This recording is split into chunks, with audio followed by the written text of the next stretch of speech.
Vous écoutez Europe 1, il est 11h30, le journal de la santé avec Anne Le Gall. Les titres de ce jeudi, une partie des sols français toujours contaminés par la pollution de Tchernobyl. Attention aux nouvelles technologies, elles peuvent provoquer des allergies. Et puis, vive la flûte à bec et elle peut aider à lutter contre l'apnée du sommeil. Et oui. On va commencer avec les sols qui sont toujours contaminés par la pollution de Tchernobyl. 29 ans. Ah non, c'est contagieux. 29 ans après la catastrophe nucléaire, l'Alsace comme la Corse, les Alpes de Haute-Provence ou le Jura continuent de faire les frais du nuage radioactif de Tchernobyl. On observe une diminution de moitié de la présence de césium-137 dans les sols, mais il faudra encore attendre 3 siècles pour qu'elle soit divisée par 1000, estime la CRIRAD, la commission de recherche et d'information indépendante sur la radioactivité. Mais le rapport ne mentionne aucun risque pour la santé. Il faut se méfier des traitements miraculeux. Et il fallait par exemple se méfier de la méthode lancée par une blogueuse australienne basée sur l'alimentation et le mode de vie.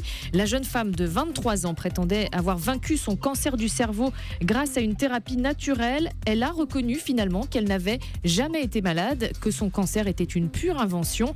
Tollé des patients et des internautes évidemment. Bailey Gibson a même reçu des menaces de mort. Certains spécialistes se demandent si elle ne souffre pas du syndrome de Munchausen, voilà, qui se caractérise par le besoin de simuler une maladie pour attirer l'attention sur soi. Attention aux nouvelles technologies, elles peuvent provoquer des allergies. C'est ce que nous apprennent les allergologues qui sont réunis en congrès en ce moment à Paris. Téléphone, lecteur MP3, tapis de souris, ils peuvent déclencher des réactions inattendues chez les gros utilisateurs, nous explique Salomé Legrand d'Europe 1.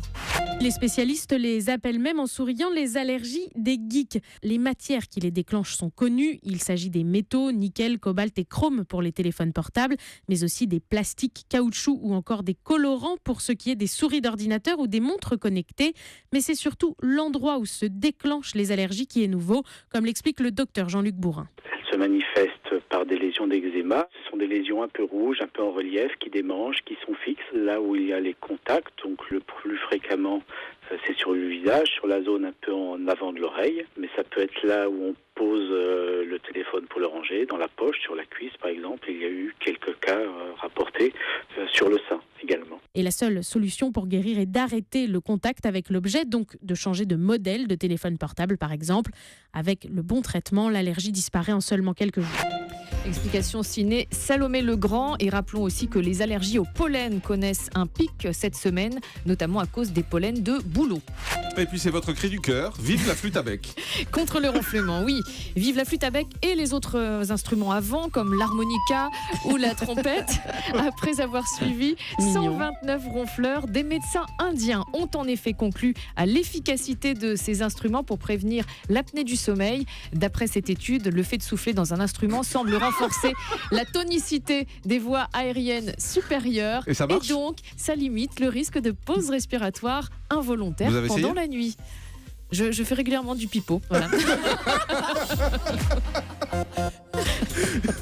Bonjour à monsieur. Le chiffre du jour, c'est 50 millions.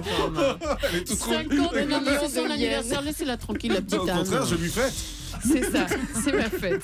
50 millions de yens, 390 000 euros, c'est le prix que vient de recevoir aujourd'hui le médecin français Alain Fischer à Tokyo.